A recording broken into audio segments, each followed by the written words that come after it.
Olá, estamos começando mais um Pode Cá, Pode Lá. E antes de apresentar meu convidado, você corra lá e aperte o sininho, se inscreva no canal, porque promessa cumprida, só tá vindo gente muito boa aqui.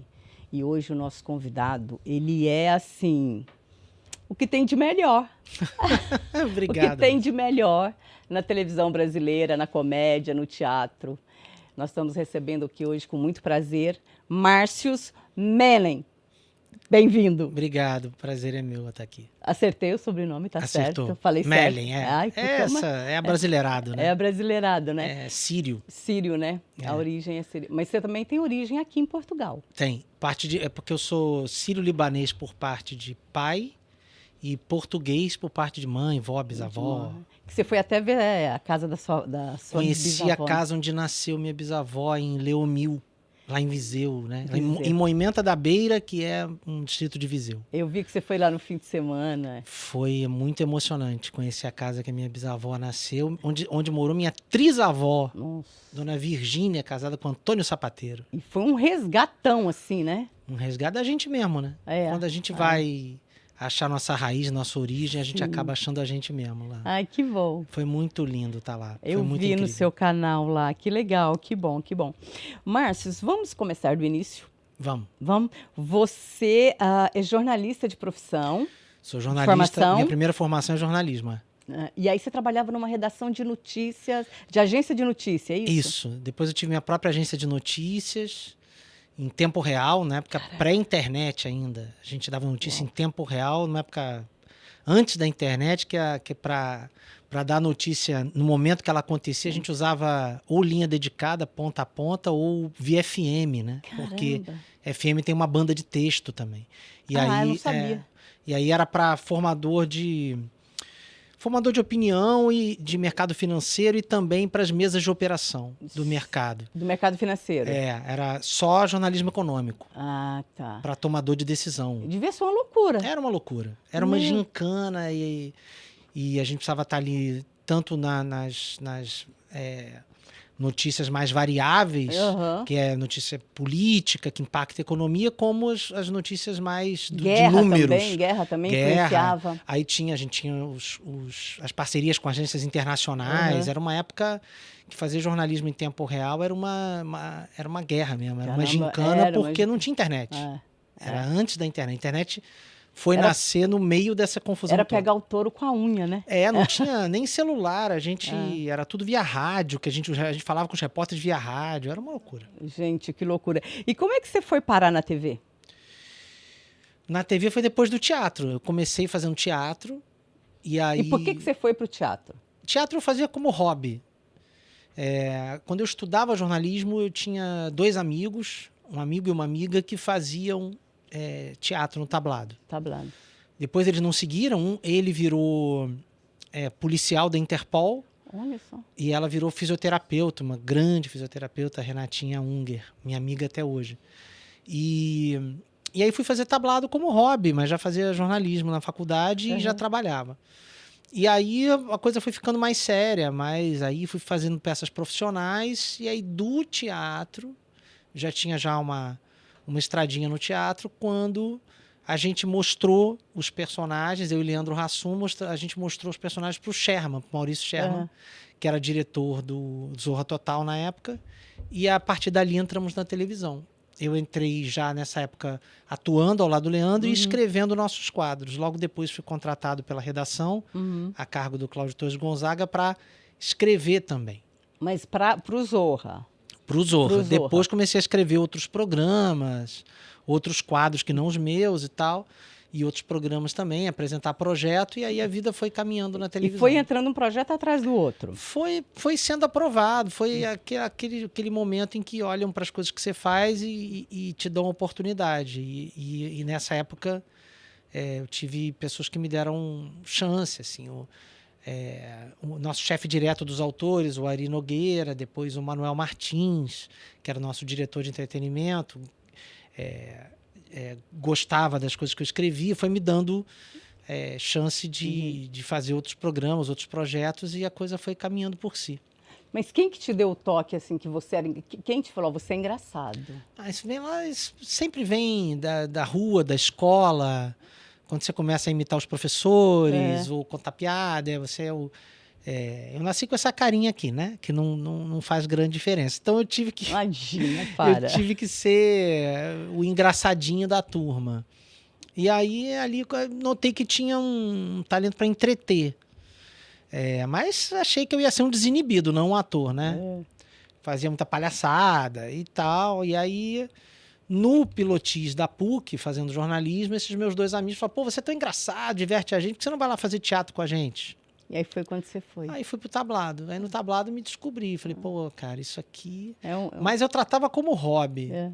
Você chegou a trabalhar, você chegou a atuar ou pegar a Maria Clara Machado ou ainda não? A Maria Clara Machado ainda estava lá. A minha carteirinha que eu tenho até hoje do tablado é assinado por ela. Uau! Mas eu não tinha aula com ela, não dava mais aula. Mas ela ainda estava lá? Ela ainda dirigia quando eu entrei, foi em 1991. Ela ainda dirigia as peças do tablado, oficiais, assim. Mas eu não tive a honra de ser dirigido por ela. Ela lançou nessa época um livro, se eu não me engano, chama Eu e o Teatro. E aí eu fui lá pegar o autógrafo dela, todo tremendo, assim. Nossa, devia ser. E ela autografou meu livro, que eu também guardo com muito carinho. E aí, para minha surpresa, ela, em vez de me dar o autógrafo e deixar eu ir, ela estava lá na salinha dela, tablada, falou, senta aí, o que você achou do livro? O que você não sei o que? Começou a conversar comigo e eu tremendo. Gente, ela era incrível, né? Era incrível. Ficava lá no cantinho dela, fumando a piteira dela. Você sabe que uma vez, Márcio, eu queria montar Tribobó City. Meu sonho é montar Tribobó City. Jura? Vamos montar então, vamos montar aqui em Meu sonho é montar Tribobó. Então, aí eu montei Tribobó City, mas eu não tinha dinheiro para pagar direitos autorais. Isso em 1900 bolinha, né? Lá em São Paulo. No teatro ali, no Teatro Bexiga, Teatro 13. Aí eu falei, gente, como é que eu faço? Não tem dinheiro para pagar direito autoral, já não tem dinheiro para nada. Aí liguei para ela. Aí ela queria falar com a Maria Clara Machado. Ela atendeu, ela falou, pois não, querida, o que eu falei, olha, eu não tenho dinheiro para pagar direitos autorais, eu quero montar a Tribobó City. Ela falou, você vai montar a Tribobó City? Tá autorizado. Me mandou uma carta registrada, autorizando, aí eu fiz, foi lindo. Que maravilha. A primeira peça que eu fiz foi dela, O Patinho Feio. Foi a minha primeira peça profissional. Eu fiz Tribobó, que eu amava. Tribobó é meu sonho montar. Até é um projeto que eu tenho lá no Brasil com uma produtora muito amiga minha também, chamada Tati Trinchê, que é montar Tribobó um dia. E é um texto atemporal também, né? Se você colocar ele agora, ele tá atual, né? É maravilhoso. É muito legal. Meu sonho é transformar o teatro que a gente fizer Tribobó num salão de Velho Oeste. Tipo, o bar do teatro ser um bar de Velho Oeste. Nossa. A entrada ser uma entrada de Velho Oeste. E as dançarinas já podem ficar recebendo. Dançar, pianista, trocar a porta do teatro por porta de salão, aquela porta vai e vem, não sei o quê. É fazer Tribobó da hora que a pessoa chega até a hora que a pessoa vai embora. É um texto maravilhoso. As músicas são incríveis. Tribobó eu lembro até hoje que eu gostava muito. Nossa, que legal, que legal. Eu sou apaixonada pela Maria Clara. Somos dois. Então, e me diz o seguinte, eu queria saber, porque é muito difícil. Fazer teatro é uma coisa, fazer rir é outra, né? Fazer rir é uma tensão eterna. Você nunca está confortável. Você nunca está numa coxinha. É mesmo?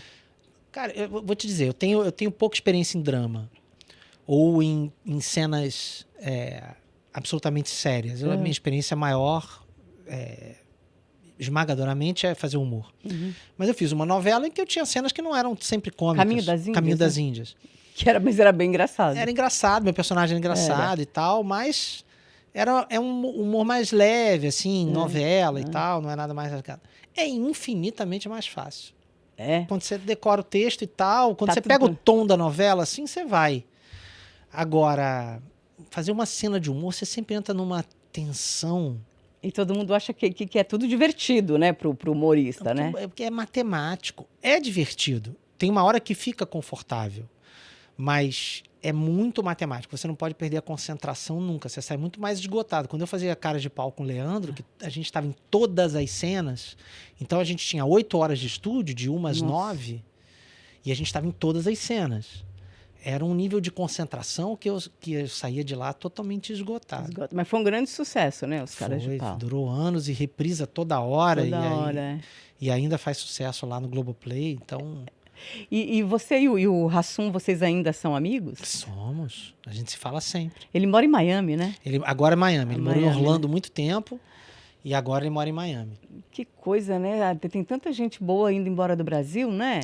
O Leandro sempre sonhou morar fora do país. Sempre sonhou morar nos Estados Unidos. Uhum. Ele sempre disse que ia, que na primeira oportunidade iria, e foi mesmo. Eu acompanho ele nas redes, assim, ele parece super bem lá, né? Se adaptou lá. Tá feliz da vida. Tá feliz da vida. Eu achei que ele nem ia sair de Orlando, porque o Leandro fala pra mim assim, ele fala abertamente, ele fala assim, eu gosto de roça. Ele fala. Então o barato dele em Orlando era morar numa casa afastada. Sim, lá pode, né? Tem lá essa oportunidade. A de Miami eu acho que também é um pouco mais um lugar mais calmo. Que tem uns condomínios. Com os condomínios ali, de casa. né? Que sempre foi o sonho dele, morar em casa. Mesmo quando ele morava no Brasil, que ele morava em Niterói. Ele morava em casa. Em casa. Ele sempre gostou de morar em casa. Que é muito mais seguro, né? A pessoa tem mais liberdade. Mas dá trabalho também. pra caramba. Eu já morei em casa. Dá, né? Porque é tudo com você, não tem um condomínio pra resolver. É verdade. Quebra uma telha, é você que tem que consertar ou pedir pra consertar. Tudo, né? Tudo é com você. E casa faz barulho, né? Pra quem tem medo... Você tem medo? Não, eu não tenho, mas... Não sei, eu acho que você tem medo, não, hein? Eu morava em casa com criança pequena, era fogo. A criança não quer ir no outro andar da casa. Aí tudo você estala. Tem que de madeira, né? Madeira, aí, putz, estala. Casas de madeira estala mesmo, verdade. E aí a criança fica com medo, acho que tem fantasmas, tem não sei o quê. E hoje você mora em apartamento? Eu moro em apartamento. Eu moro em apartamento. Vamos falar que você foi um dos criadores dos Caras de Pau. Foi. Tá no ar. Isso. E vários outros, né? Mas esses dois foram os mais... E o Tá no Ar, a TV na TV, vocês vieram batendo na televisão, nos colegas, em todo mundo, e foi pessoal, o primeiro dia que eu vi, eu assustei. Aí eu falei, o que é isso, né? Era bem diferente. Era muito diferente. Mas assim, eu não diria nem batendo, a gente veio zoando. Zoando, zoando, a gente zoava tudo. Que é bom rir da gente mesmo, né? Isso, e o que eu falava já nessa época, né? A gente falava, nós que criamos lá o programa, era assim, o barato é a Globo brincar com ela mesma. Porque a Globo tinha muito, né? Uma coisa de ser vista como uma velha senhora, que não tinha muito humor, no sentido assim, não podia mostrar ninguém da concorrência, não podia falar isso, não podia falar aquilo. Foi ficando meio engessada. E a gente falou, vamos quebrar, vamos brincar com a gente mesmo, vamos... Tanto que depois a gente criou um quadro fantástico que foi mais longe ainda nisso, que a gente chamava Isso a Globo Não Mostra. Isso a Globo Não Mostra, Que era pra zoar o próprio xingamento que usavam contra a Globo. Contra a Globo. E deixa só entender, os Caras de Pau eram um humor mais leve. Não era mais inocente, assim? Era humor clássico de dupla, né? Aquele humor que eu e Leandro, a gente já fazia no teatro. A gente fazia no teatro, humor de dupla, de rapidez, de diálogo e tal. E era uma coisa, era o Gordo e o Magro, mas na verdade a nossa referência era mais até Abbott e Costello, que era uma outra dupla que era Gordo e o Magro, mas que as personalidades tinham mais a ver. Porque no nosso programa, o magro que eu fazia era o esperto e o bobo era o gordo. Era o gordo. No Gordo e o Magro é o contrário. O gordo era o esperto e o magro era o bobo. Eu não lembrava disso. No Abbott e Costello era igual a gente. E a gente usou muitas das rotinas dos números do Abbott e Costello, que eram os números de raciocínio rápido, de bate-bola, de texto muito rápido, um falar na respiração do outro, era muito mais Abbott e Costello. E o Sherman que apontou isso pra gente, falou, vocês tem muito do Abbott e Costello. Mais do que do E é o que você falou, é o matemático, é a matemática. É a matemática. A gente falava na respiração do outro. Ai, é muito difícil isso, muito né? Difícil. Se você perder um segundo, já era, né? E o texto tem que estar muito na ponta da língua. E o texto era seu, né? Meu e na TV era de uma redação... De uma redação toda. Maravilhosa, tinha pessoas maravilhosas, né? Gabriela Amaral, Cezinha Cardoso, Juca Filho, Celso Tadei. O Celso Tadei, eu conheci ele. Eu conheci, acho que lá Ótimo autor.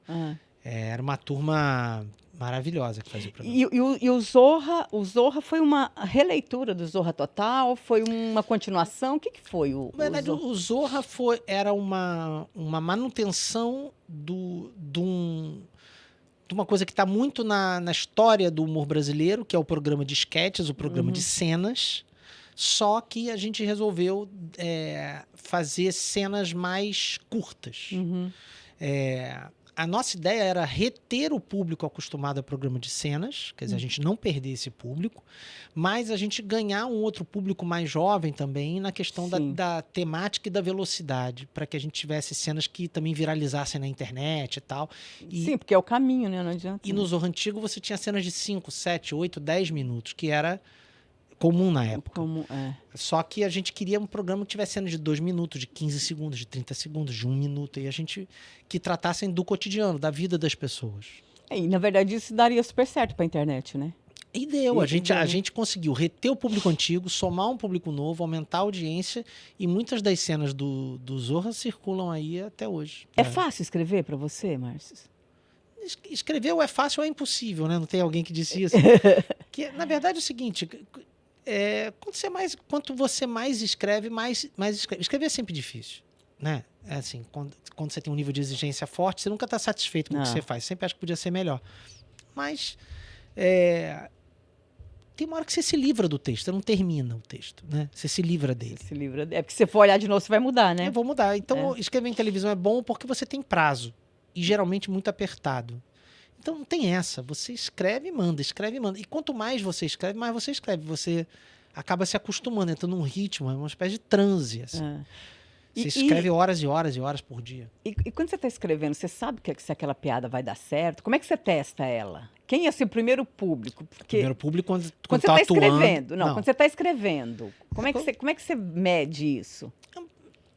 É uma mistura de mágica com bruxaria. Porque assim, você tem a técnica. Então, pela técnica que você tem, e à medida que você vai tendo experiência, você vai sabendo mais ou menos o que funciona e o que não funciona. Mas não tem fórmula. Às vezes você leva fé demais numa piada e chega na hora e não funciona. Não funciona. E outras que você não dava tanto. Ela vira até bordão. Vira até bordão. Posso te dar um exemplo disso. Por exemplo, quando eu fazia Tá No Ar, o quadro de mais sucesso do Tá No Ar era um quadro chamava Jardim Urgente, que o Helder Rodrigues fazia, que tinha um bordão chamado Foca em Mim, e tacava uma foca nele. Lembro. Aí, esse quadro não era para ser um quadro. Ele acabou ficando 6 anos no programa. Nossa. Os 6 anos do programa ele ficou, mas ele era para ser um só. Só um. Aí, que ia lá no meio, no terceiro, quarto episódio. Aí eu, como autor, a gente era redator final, a gente criou esse quadro junto lá na redação. Quando veio o texto do autor, que se não me engano era o Leonardo Lana, o autor, que transformou ali em texto aquilo que a gente tinha criado, ele colocou esse bordão, como falava de criança e tal, não sei o quê, colocou esse bordão que era o Foca em Mim, e alguém tacava de fora, o contra-regra tacava uma foca na cara dele. Eu achei aquilo, na primeira vez que eu olhei, eu achei meio bobo, mas falei, não, deixa. Aí botei e falei, bom, já que ele fez esse bordão, eu vou botar mais umas 3 vezes. Aí botei como um bordão. E mandei a primeira versão para produção com o Foca em Mim. E aí depois eu falei assim, não, mas eu quero criar um programa que não seja amarrado no bordão. Então eu vou tirar o bordão. E aí tirei tudo. Quando fomos fazer a leitura da nova versão do texto, a equipe toda do programa falou assim, peraí, mas o antigo texto estava mais legal, que tinha a história da foca. Da foca. Eu falei assim, não, mas era bordão. Aí a diretora de arte falou assim, poxa, mas a gente já comprou a foca. Então pronto. Eu falei, pô, então você já comprou a foca, eu vou botar a foca de volta. Pronto. Botamos a foca. Aí quando eu vi gravar, aí eu estava no estúdio vendo gravar, era um só, como eu te falei. Na hora que eu vi gravar, eu liguei para a redação, falei, vamos fazer mais 5. A gente bota programa sim, programa não, que era 10 programas. Mais 4. Porque aí ficariam 5 e a gente botava programa sim, programa não. Foi um sucesso quando aquilo foi ao ar.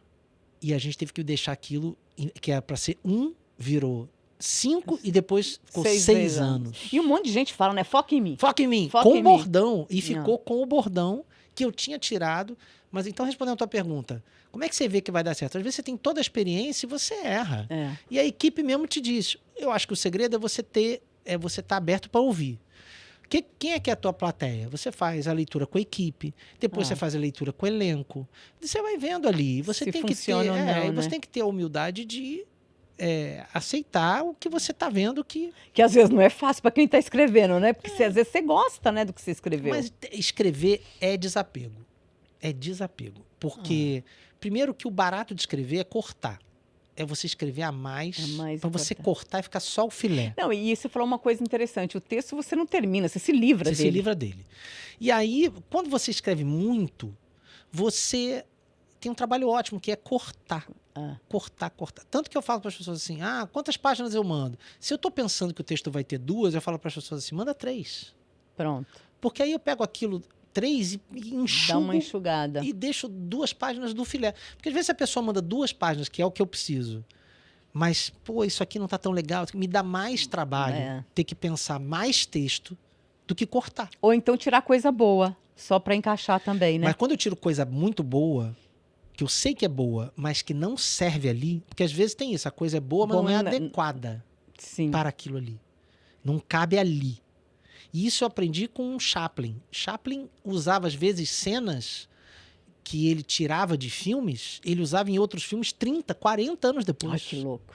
Porque e aí eu passei a ter um arquivo só de cenas, ideias ou piadas que eu tirei de outros textos. Olha só. Ficava Fica ali. tudo armazenado. Armazenado. Falava, um dia isso aqui vai me servir.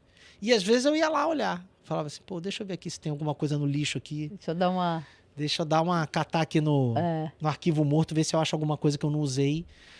Porque é isso, às vezes, o Chico Anísio falava isso também. Às vezes uma piada muito... Você não tira do texto porque a piada é ruim. Às vezes você tira porque ela é muito boa. Mas porque ela não é para aquilo ali. Sim, mas ela é super bem aproveitada. Você chegou a trabalhar com o Chico? Muito. Escrevi pro Chico, atuei com o Chico. Você escreveu. No Zorra Antigo, Zorra Total. Verdade. Atuei com o Chico, escrevi pro Chico. Foi trabalhar com o Chico. E Caminho das Índias ele fazia meu pai. Verdade. Então, trabalhei com o Chico meses e meses, todo dia. Gente. Esperando para gravar. Uma escola dentro de cena e fora de cena. Porque as conversas que eu tive com o Chico Anísio ao longo do tempo que nós trabalhamos juntos, eu comecei a trabalhar com o Chico ali por volta de 2003. E trabalhei anos no Zorra. E depois emendou na novela. Então, eu trabalhei com o Chico ali, posso dizer tranquilamente, de 2003 a 2009, 2010, eu trabalhei com o Chico. Bastante tempo. Ô, Márcio, e tem diferença para fazer piada para diferentes classes sociais? Tem piada que uma classe mais alta ou... Eu acho isso... Eu acho eu acho que não, tá? Respondendo a tua pergunta diretamente, não tem diferença. Eu acho que durante muito tempo, e ainda hoje, existe um estigma de que as classes mais baixas, que eu acho um preconceito, de que as classes mais baixas não entendem determinada piada. Eu acho que durante muito tempo, e ainda existe isso, muitos executivos de televisão tratam pedantemente o povo como ignorante. E eu acho o povo brasileiro muito inteligente. E ágil, né? Eu nunca duvidei, e a gente que vem do tablado, Maria Clara Machado dizia isso das crianças. Assim, as crianças entendem. Sim. Então você pode contar a história mais difícil, a criança vai entender. Você pode botar até uma palavra que ela não sabe, ela vai entender. Ou pela emoção, ou pelo sentimento, ou ela vai pegar. Então a Maria Clara tinha uma grande virtude, que era não emburrecer a criança. E eu acho que é impressionante, porque o nível de analfabetismo do Brasil caiu vertiginosamente dos anos 50 e 60 para os anos que a gente vive. E o humor que se fazia nos anos 70 era muito mais inteligente. E o povo amava. Ou seja, quem emburreceu não foi o povo. Né? Foram os programas. Os programas. Porque essa história de tem que mastigar para o povo entender. Não é verdade. Não é verdade. Povo... Explicar a piada já não é bom, né? Você pode fazer que o povo vai entender. Ele vai pegar. Se ele não pegar exatamente Porque se você está falando da vida daquelas pessoas, eles vão pegar. Agora, se você fizer piada elitista, que fala da vida, uma vida que não é a dele, e muitas vezes esse é o problema, quando os autores, às vezes... Seinfeld diz isso, né? Que o problema de você ir ficando rico à medida que você vai fazendo programas é você sair da vida. Porque quando você começa a escrever, você vai na padaria, você compra pão, você paga aluguel, o teu carro enguiça, não sei o quê. Daí você fica rico e alguém vai consertar teu carro, alguém vai comprar o pão para você, você não encontra mais pessoas na rua, você não escreve mais sobre a vida das pessoas. Você perde material. Você perde teu material. Aí você vai escrever sobre o quê? Sobre escola de rico, sobre vida de rico, sobre jogar golfe, aí você vai escrever?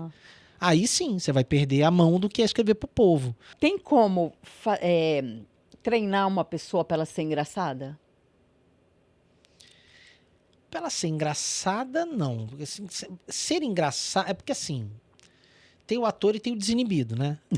Mas, assim, o ator, obviamente, ele pode aprender e aprimorar a técnica e fazer humor. Mas existe também o dom. Aquela pessoa que nasce com... Pro drama e pra comédia. Por exemplo, se você olhar Glória Pires, ela não é uma pessoa da comédia. E ela nunca fez teatro. Mas ela é uma pessoa que nasceu com o dom, ela nasceu com uma coisa pro drama, pra televisão, que ela não precisou de escola nenhuma. Ela nasceu, né? E nasceu ali, ela é fruto daquela máquina ali. E ali aprimorou a técnica dela pro drama. E pra comédia também, existem atores que nasceram, que nunca fizeram teatro, mas fizeram comédia na televisão e fizeram muito bem. Eu acredito sempre que o estudioso, a pessoa que tem o ofício do ator, ela sempre pode aprimorar e aprender. Principalmente porque o humor não é só espontaneidade. As pessoas acham que o humor é uma coisa que nasce do nada. E não, tem muita matemática envolvida. A gente já falou muitas coisas aqui hoje sobre isso. Sobre o conhecimento da carpintaria da comédia. Então eu acho que pode aprimorar. Mas tem gente que nasce, que tem um negócio, um fogo e tal. E é óbvio que quando essa pessoa também estuda, ela fica melhor ainda. Óbvio, fica melhor ainda. Ô, Márcio, claro, você teve uma escola aí que você trabalhou com Chico Anísio, só o Chico Anísio já seria uma escola, eu né? trabalhei com o Chico, com Jorge Dória, com Agildo Ribeiro, Nossa. Com Nair Belo, com José Santa Cruz, Lúcio Mauro, Francisco Milani, Tutuca... É verdade que o Milani era um mal-humorado de verdade? Um mal-humorado doce demais. Milani era muito sério. Mas um doce, educadíssimo, mas sério. Sério? Ele não era mal-humorado. Ele era muito sério. Mas tem as lendas do Milani, que ele não gostava que passasse a mão na bunda dele, brincando e tal, não sei o quê. Aquelas histórias que contam. Eu conheci um Milani muito sério e dedicado. Eu tinha um carinho pelo Milani... E sei que ele tinha por mim. Tanto que quando o Milani faleceu, o Sherman pediu, na época ele estava no Zorra, né? Que eu escrevesse a homenagem ao Milani e que usasse a minha voz. Foi a minha voz que lê a homenagem enquanto vão passando cenas pro Milani, por todo o carinho que eu tinha pelo Milani. Amava o Milani. E quem que você, assim, você teve essa escola toda, né? Mas tem um que você fala assim, vou seguir essa pessoa, vou seguir esse caminho. Não, quando eu via trabalhando, o Chico é absurdo. O Dória era O Dória era engraçado, né? Absurdo. Ele era muito engraçado. O que ele fazia com o texto era absurdo. Mas tinha muita gente boa ali. Difícil dizer assim... De todo mundo você pega um pouquinho, né? Alguém me disse, eu não sei quem que conta uma história, que fazia uma peça com Dória, e aí a pessoa falava assim, mas a peça não dura não, depende do dia. Depende do Dória. Depende do Dória. A peça pode durar 40 minutos ou pode durar 2 horas. Dória tem muita lenda, que ele fazia com cachê no bolso, que tinha que pagar ele antes do show. Aí ele fazia com o dinheiro no bolso do figurino. Engraçado. Que ele improvisava mesmo, muito. Então, diz que ele improvisava tanto que a pessoa não sabia quanto tempo a peça ia durar. Eu nem fazia teatro, fui ver uma peça do Dória, eu acho que era A Presidenta, e era no Teatro na Barra. Aí eu fui ver o Dória, e alguém levou crianças para a peça. E no meio da peça, as crianças ficavam trocando de lugar, andando assim na primeira fila. Ui. E eu lembro do Dória improvisar, o Dória não se aguentou. Isso eu tava na plateia vendo. O Dória olhou para as crianças e falou assim: ô garoto, isso aqui não é programa da Xuxa, não. Senta aí, não sei o que e tal, no personagem. No personagem. E a criança ficou? Ficou. Eu vi ele fazer um Molière, o Avarento, que ele fazia. E ele fez um improviso de uns 15 minutos sobre... que ele amava fazer, fazia outras vezes, não foi só no dia que eu vi, mas ele amava fazer um improviso maravilhoso que ele tinha sobre pentelho branco. Sobre a primeira vez que você vê o seu pentelho branco. Cara, ele tinha um número... Gente, que engraçado. E ele vestido com aquela peruca branca e tal. E aí ele fala sobre... Discorre longamente. Eu tenho um ídolo que eu nunca trabalhei. Que esse realmente eu me inspirava muito, que era o Ronald Golias. Ah, mas você chegou a conhecer ele? Não cheguei. Não? O Golias era... Quando eu fui gravar um comercial da Telecena, eu era dirigido pelo Beto Nóbrega. Foi aí que eu conheci o Carlos Alberto de Nóbrega, que ficou meu amigo. Ficamos amigos, somos amigos até hoje. O Beto Nóbrega, filho do Carlos, me dirigiu nessa Telecena.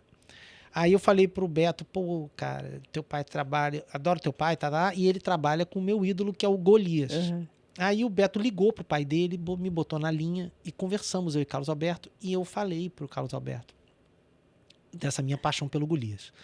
Aí um dia eu tô em casa e chega na minha casa uns 5 DVDs editados lá do SBT, só com cenas do Golias que o Carlos Alberto mandou pra mim. Que gentileza. Querido. Que carinho. E aí liguei pra agradecer, a partir daí ficamos amigos. Que legal. E somos até hoje. O Golias realmente é uma inspiração pra mim. Quando ele fazia Bronco na Bandeirantes, eu era adolescente. Eu lembro do Bronco também. Que era ele, Nair Belo, Renata Fronzi, Felipe Levi, Anselmo Vasconcelos. Quem fazia como atriz era Sandra Nemberg. Fazia uma jovenzinha como atriz.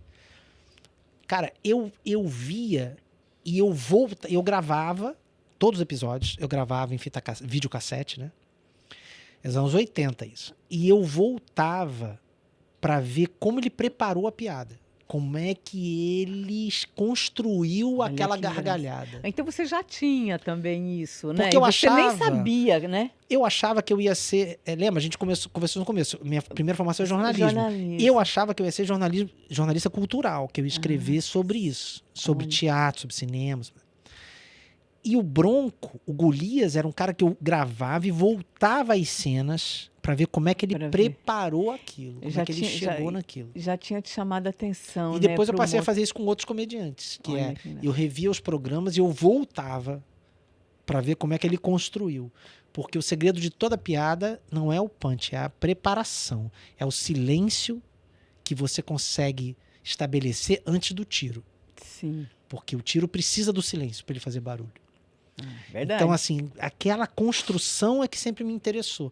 E aí, quando eu fui escrever para a televisão, eu já tinha um meio caminho andado de tanto que eu via tanto que você essa observava, construção. Claro, você já era um observador.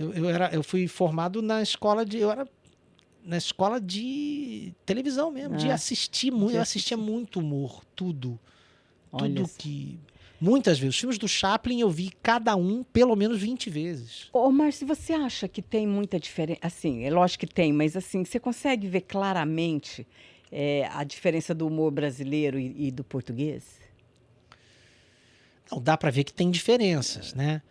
Mas a diferença é a música. A diferença é uma musicalidade que nós temos uma e o português tem outra.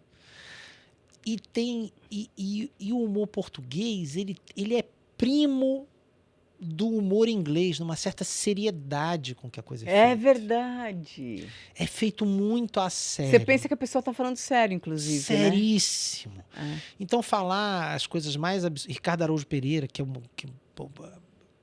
acho um cara genial. Né, ele, a turma toda do Gato Fedorento, que foi a primeira inspiração portuguesa que a gente... viu aqui. Primeira dessa nova geração, nova em termos, né? Mas lá nos anos 70 já tinha Raul Solnado, que era um português aqui. Isso eu não conheço. O Raul Solnado é um gênio da comédia portuguesa, que foi o primeiro cara, se eu tiver errado, que os mais antigos me corrijam, que atravessou esse oceano. O Raul Solnado era um português que tinha um quadro fantástico, todo domingo. E era um quadro de stand-up, De assim. stand-up, olha só. E ele tem números maravilhosos. E era sempre... o que ele fazia no Fantástico era ele ao telefone. Está lá, começava sempre assim. Está lá. Está lá. E aí era sempre ele falando com alguém. Então, tem 2 que eu lembro bem. Um, eu acho que é o programa de estreia dele no Fantástico. Se não for também os mais antigos, me corrijam. Mas era ele numa trincheira de guerra, tentando dizer ao comandante que a guerra tinha acabado, se ele podia ir embora. Então, está lá. E o comandante querendo que ele avançasse. Eu falei, mas já morreram todos, só estou eu aqui. Tem certeza que quero que eu avance? Não sei o quê. Você imita bem. E o outro que eu lembro é ele ligando para a escola. Você vê que era uma coisa essa piada faria sucesso hoje, que era ele ligando para a direção da escola, dizendo: é que eu recebi a lista de material escolar e eu queria entender por que eu vi aqui a lista de material e o preço. Por que eu tenho que comprar o material de toda a turma? Aí funcionaria bem hoje. Aí ele fala: como assim? Isto é só do meu filho? Não é possível. 6 lápis, 7 cadernos. Cara, era ele sempre ao telefone. E passava. Raul Sonado é um gênio da comédia portuguesa.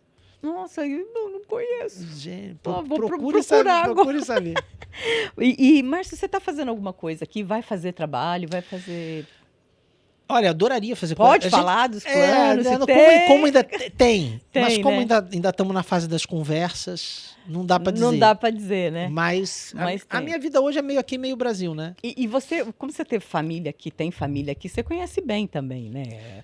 Eu quero conhecer melhor. Eu não conheço bem Portugal. Uhum. Lisboa, conheço bem. Mas o povo português você conhece bem. Não sei se eu posso dizer que eu conheço bem. Eu diria que eu tenho uma relação de paixão com o povo português. Eu de fato, amo. Os portugueses que conhecem o meu trabalho são comigo muito carinhosos. Toda a gente. Você vê que eu já estou falando toda a gente. Toda a gente. Você já falou um monte de coisa aí que tá bem aportuguesado. Toda a gente tem um carinho muito grande por mim. É incrível, eu vim para cá, eu fiquei muito aqui na pandemia. Uhum. E de máscara em todos os lugares, e estava reprisando o Caminho das Índias. Caminho das Índias. Então as pessoas, senhoras, vinham falar: és o Radesh? És aquele indiano? Sou eu. Assim, mas tu aprontas lá naquela novela.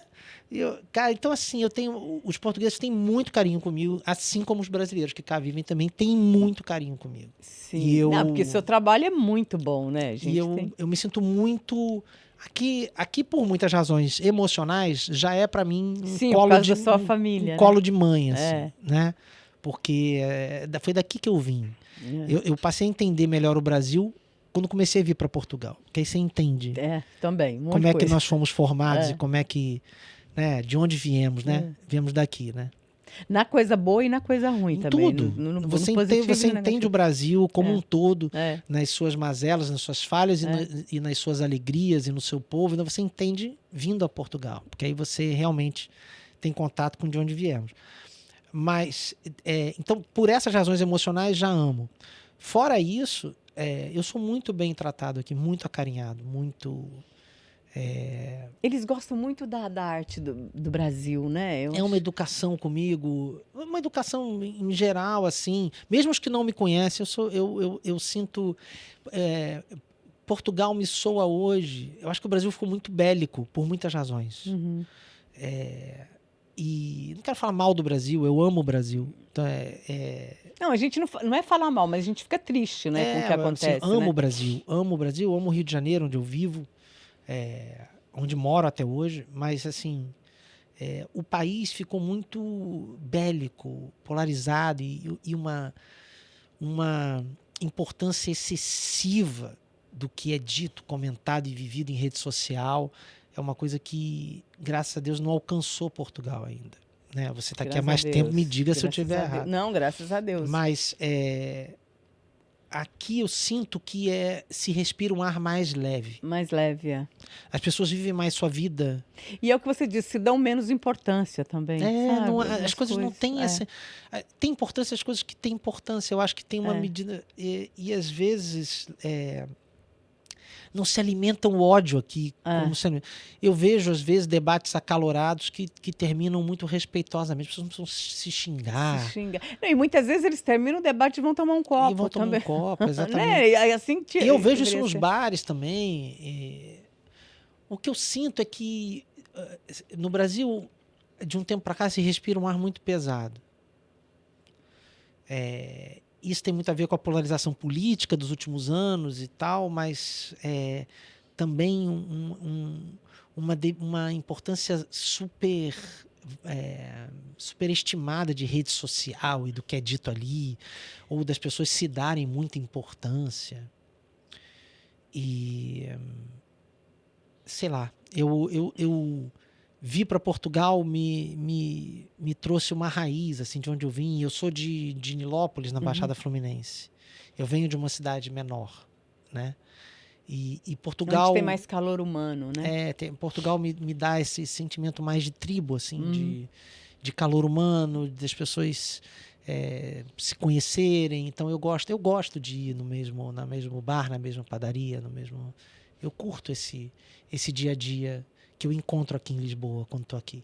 E você acha que a internet vai ficar nesse trem desgovernado? Vai continuar? Quem não fizer sucesso na internet não vai fazer sucesso fora dela? O que você pensa disso? É muito louco isso, porque outro dia eu estava vendo que é uma coisa que se discute muito hoje em dia, que é a Samantha Schmutz, que é minha amiga, que hoje mora em Los Angeles. Ela estava... ela se mudou também?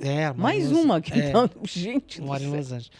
Ela estava comentando essa loucura que hoje em dia, os próprios streams e as emissoras estarem procurando pessoas, atores que tenham milhões de seguidores.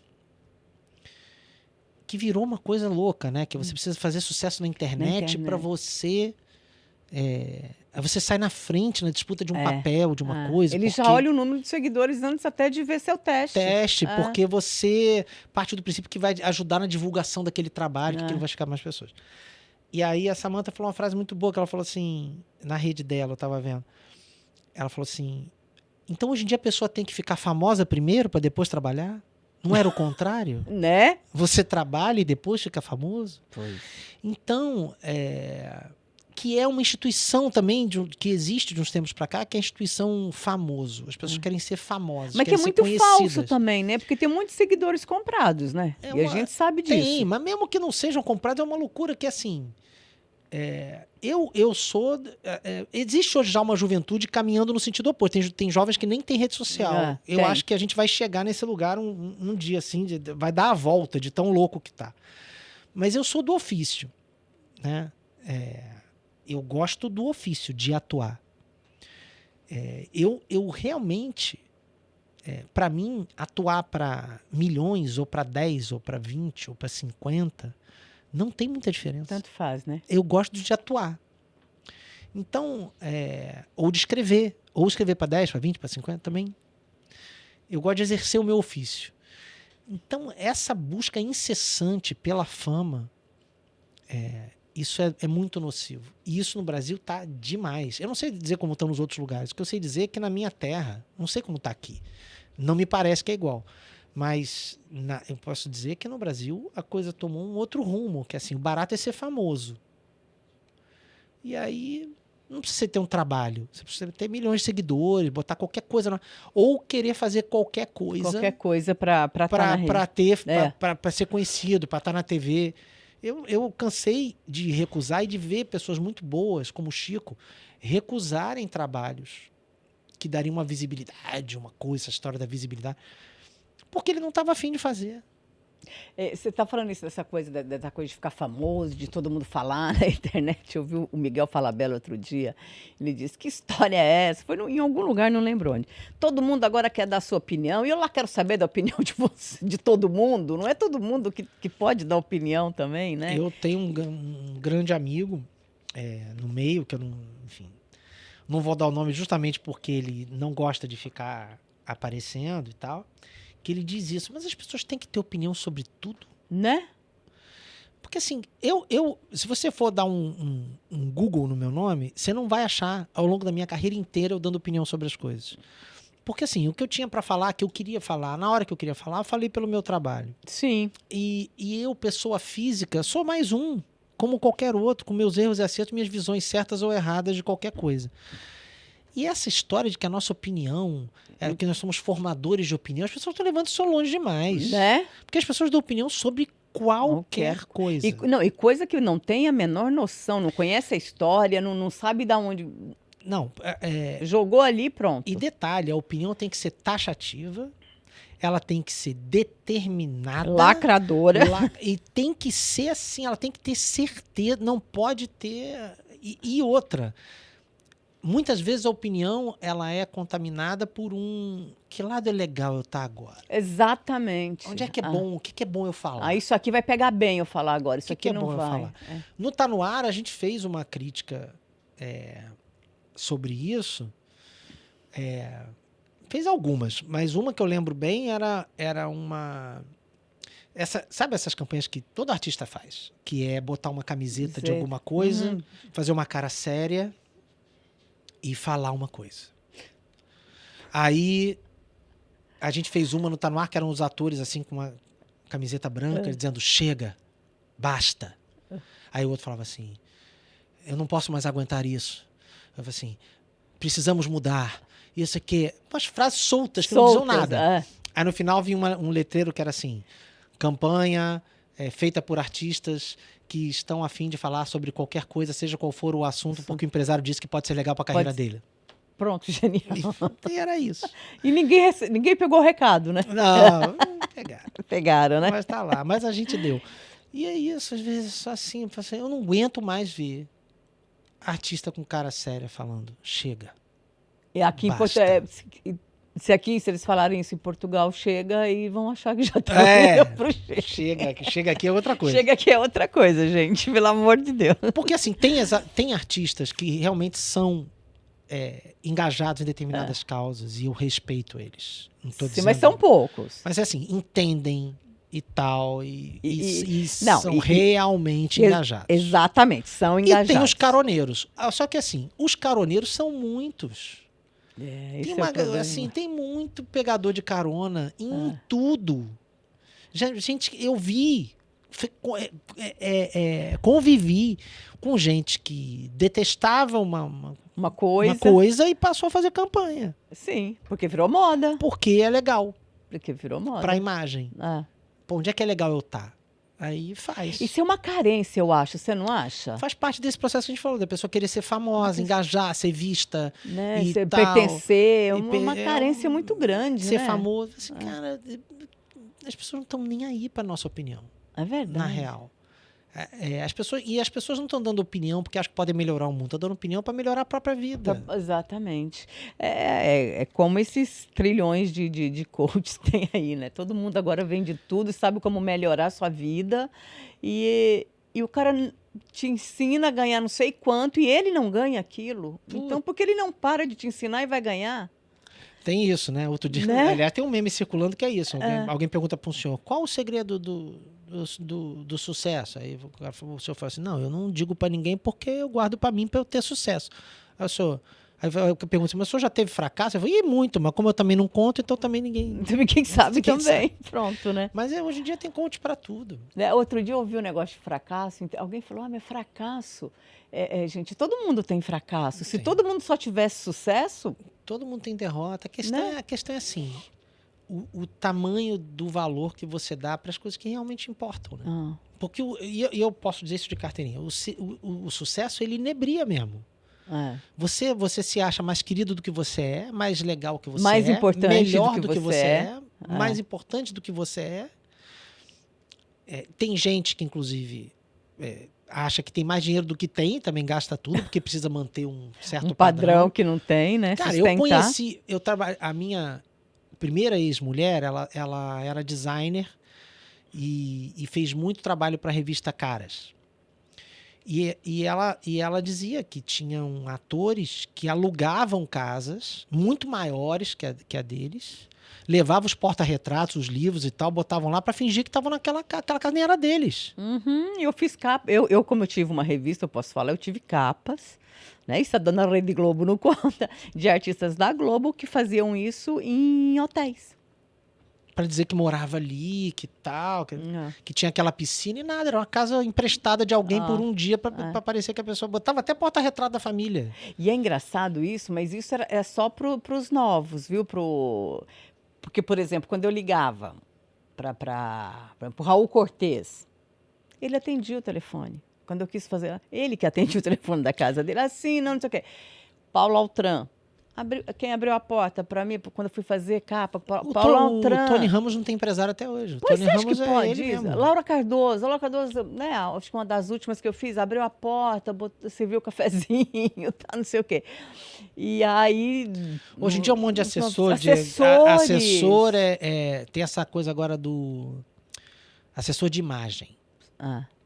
Que é esse é o que cria essas não é bom para você fazer isso, é bom para você. Não, bom para você fazer o que? A sua carreira. E daí você não é nada, né? Porque você é uma coisa que a pessoa tá montando, né? Uma coisa horrorosa. Você tá sempre... E o Edu Lobo tem uma frase sobre sucesso maravilhosa. A melhor frase sobre sucesso que eu já ouvi na vida é do Edu Lobo. Porque quando ele ganhou o festival, se eu não me engano foi 67, posso estar enganado, ele ganhou o festival da canção e era a hora dele, né? Todo mundo pensa agora. E ele foi estudar música fora do país. E as pessoas falavam, que você tá louco? Pô, agora que você não vai aproveitar o sucesso? Ele falou, mas eu tô aproveitando, tô pegando dinheiro, vou estudar. Vou estudar. E aí o Edu Lobo diz assim, sucesso é um lugar para você visitar, não para você morar. Não para você morar. Sucesso você vai, faz um. Depois você vai, vive a sua vida, vai fazer as coisas, vai estudar, vai fazer o que você tá afim de fazer. Perfeito. Porque se você fica perseguindo o sucesso, porque você quer morar nele, você já não é mais você. Não é. Você vira outra coisa. E nem consegue ficar morando no sucesso o tempo todo também. Ninguém mora no sucesso o tempo todo. Né?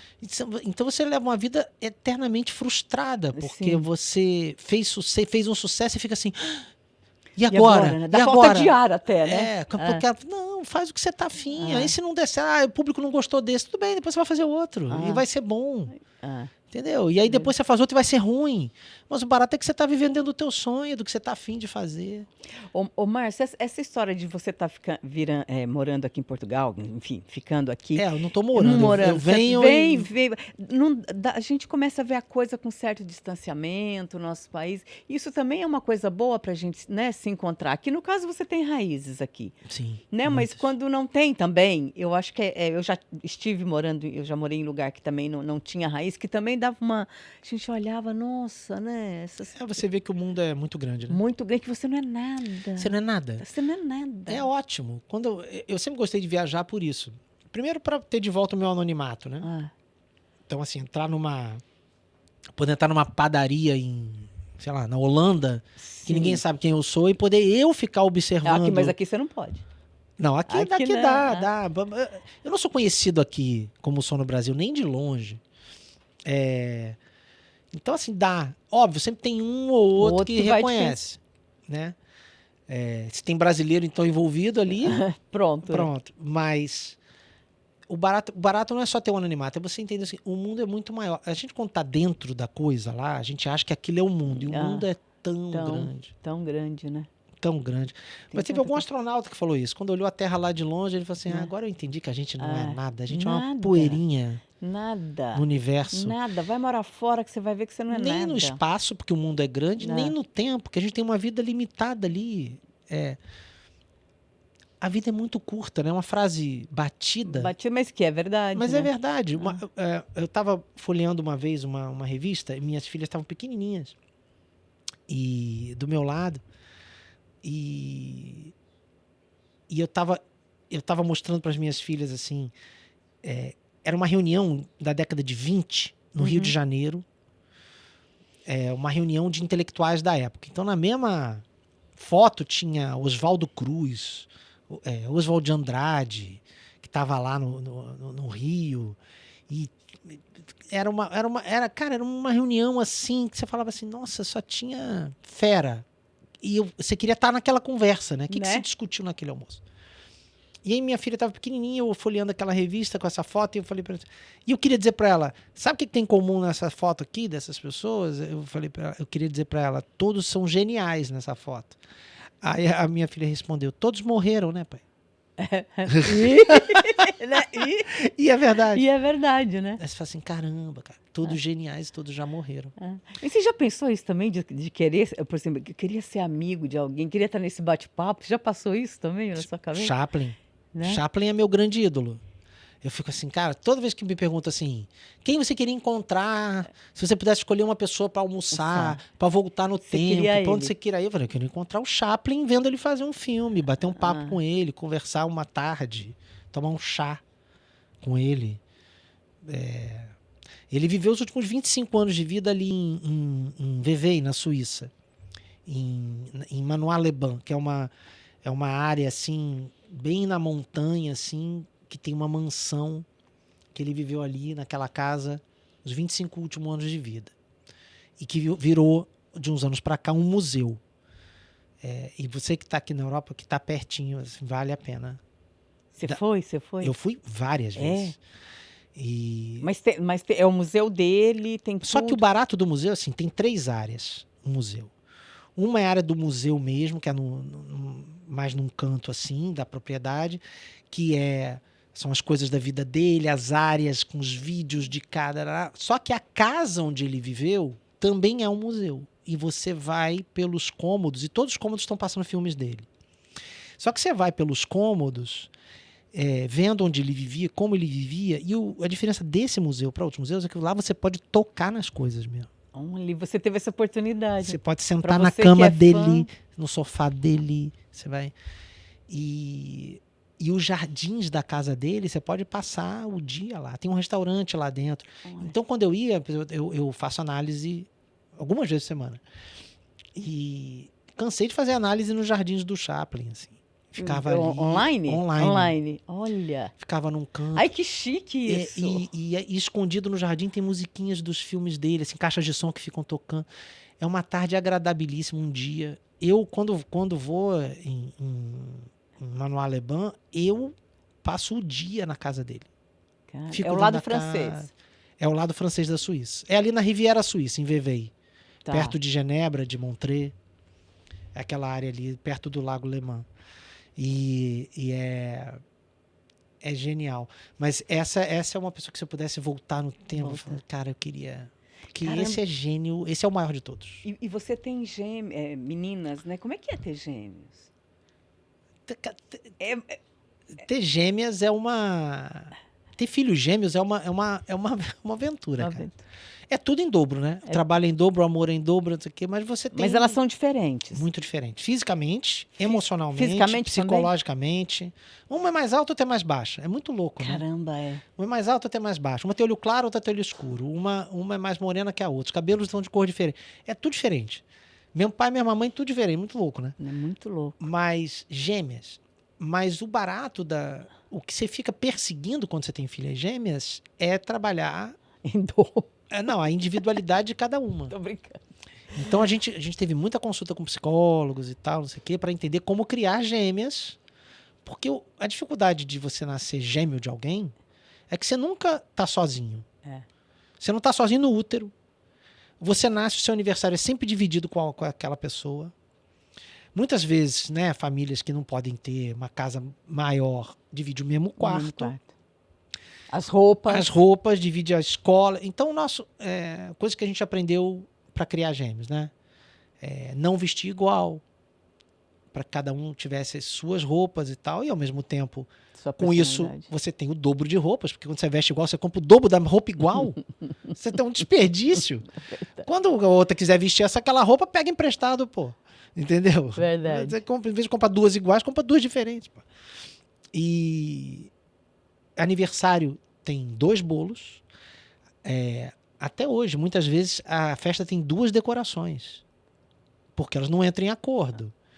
Então, uma quer a festa disso, outra quer a festa daquilo. Então tem um bolo disso, um bolo daquilo, metade da festa para um lado, metade para o outro. Pronto, mas pelo menos elas têm a personalidade, Cada né? um, a gente Pronto. não obriga ninguém a ser diferente porque a festa de aniversário da pessoa é a festa de aniversário da pessoa, né? E tem 2 parabéns. Caramba. Parabéns Mas lógico, elas não pedem para fazer dias separados, não. Não, aí faz no mesmo dia. Faz no mesmo dia. Quando querem festa, hoje em dia já estão na época de querer viagem. 15 anos, né? Você falou. 15 anos, elas não querem festa de 15 anos. Uma vai para a Europa, outra vai para os Estados Unidos. Não, o difícil era se uma pedisse a festa e a outra a viagem, porque aí vai ter que dar a festa para as duas e a viagem. Verdade. Mas elas querem viagem.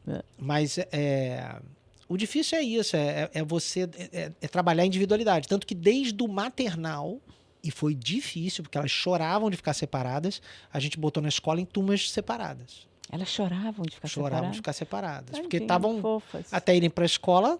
Juntas, né? O tempo todo. No carrinho duplo, cadeirinha dupla. Sentiram falta. Aí, e ir para a escola já é a separação dos pais.